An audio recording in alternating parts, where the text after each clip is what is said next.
Chapter 5, Awakening. The storm hadn't stopped for 3 days. The wind howled across the ice fields surrounding Haven 9, scattering ash and snow in the same breath. From the ruins of the outer wall, Briar watched the horizon burn violet where iron wreckage still smoldered.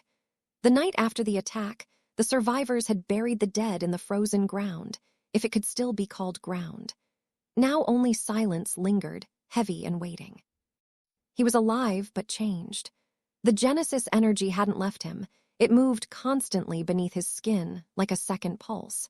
He could feel every current in the air, every heartbeat within a dozen meters, every crackle of residual ether in the snow. It frightened him and thrilled him all at once. Lyra stood nearby, her arms crossed against the cold, eyes on the sky. "They'll come again," she said. "They always do," Briar answered. Below them, the camp had become something else. The survivors no longer looked like refugees. Engineers rebuilt the fortifications with scavenged iron plating. New recruits arrived daily, shivering in threadbare coats but carrying the same look in their eyes, the will to fight. Haven 9 was transforming into a fortress. Inside the command dome, Dr. Solis had turned the medical wing into a lab again. The walls glowed faint blue from suspended Genesis fluid, and rows of new pods lined the hall. The second Genesis program had officially begun. Briar stepped inside, greeted by the low hum of machines and the smell of antiseptic metal. Solis looked up from his console. "Your vitals are stabilizing. Power readings are abnormal." "Define abnormal." "You're generating output equal to 6 Genesis subjects combined. Your control is the only thing keeping you alive." "That's comforting." From the corner of the room, a deep voice spoke. "Power doesn't mean control." Briar turned to see Rex Vance leaning against the wall. He survived the fall of the southern cities, his armor still scorched, his left arm wrapped in synth bandages. The former Crimson Order cadet had the build of a soldier and the eyes of someone who'd seen too much. Solis gestured toward him. "Rex will lead the defense units. He's volunteered to train the new subjects." "Train," Briar frowned. "You mean experiment." "Call it what you want," Rex said. "If we don't learn to fight together, we won't last the next wave." Lyra entered just then, accompanied by 2 others, Eira Vale, the quiet telepath from the Etha Dominion, and Nova Quinn, the teleporter with the sly half-smile who never seemed to stay still. They looked weary but alive. "This all feels wrong," Nova said, glancing around the glowing pods. "Like we're repeating history in prettier armor." Solis didn't look up. History is the only teacher left that works. He handed Briar a small device, a neural regulator the size of a coin. "Keep this near your heart. It'll help anchor your energy while your body adjusts." "What happens if I do?" "Then you explode," Nova muttered. Solis ignored her. "Your next assignment starts now. The Ions left scavenger drones across the perimeter. We need one captured intact for analysis. Take your team. Learn to work as one." Briar looked at the group. Lyra met his gaze, calm but determined. Eira avoided his eyes, already reading the storm of thoughts in the room. Nova twirled a dagger made of compressed light between her fingers. Rex cracked his neck. It wasn't a team. It was chaos waiting to ignite. The mission began at dawn. The wind sliced across the frozen wastes as their hoversled glided over cracked ice and scattered debris. The wreck of an ion dropship loomed ahead, black metal twisted like bone.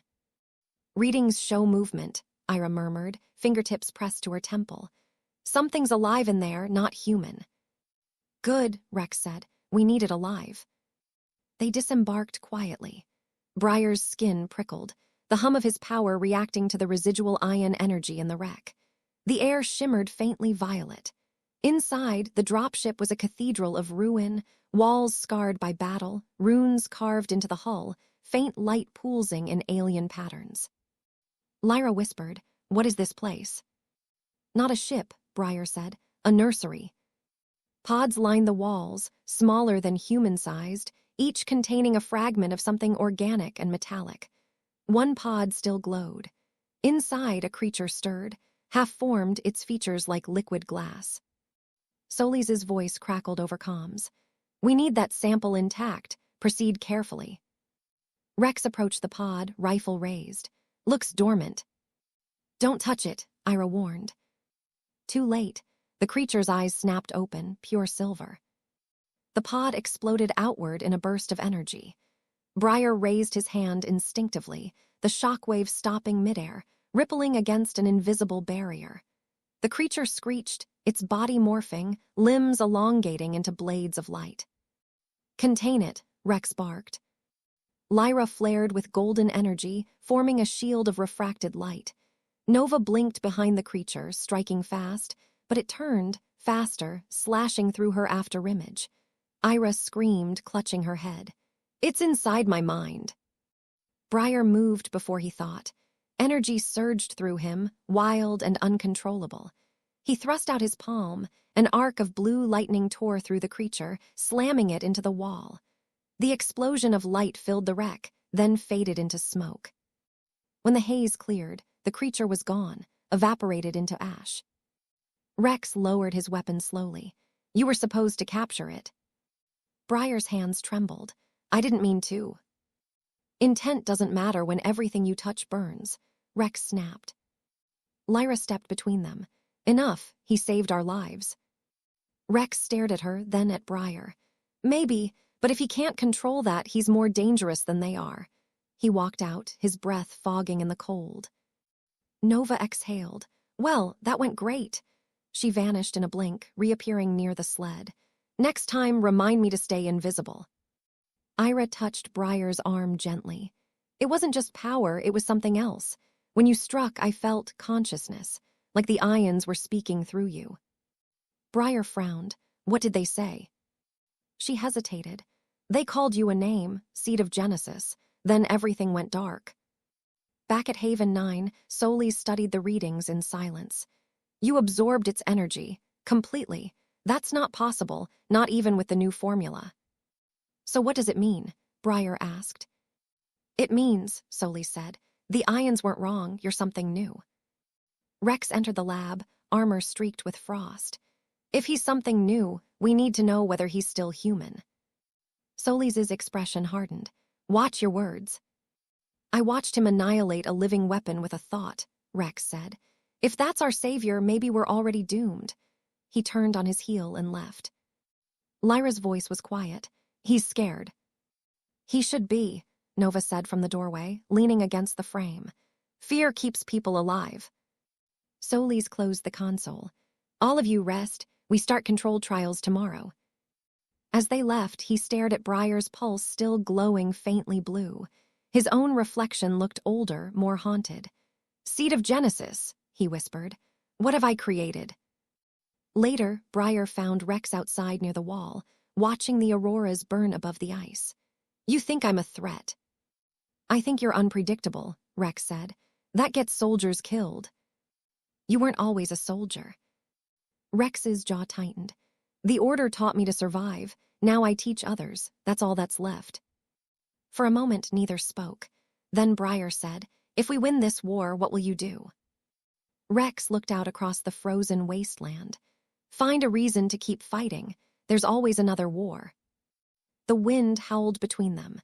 Briar realized then that Rex wasn't fighting for humanity. He was fighting because he didn't know how to stop. The thought stayed with him, lingering like an echo.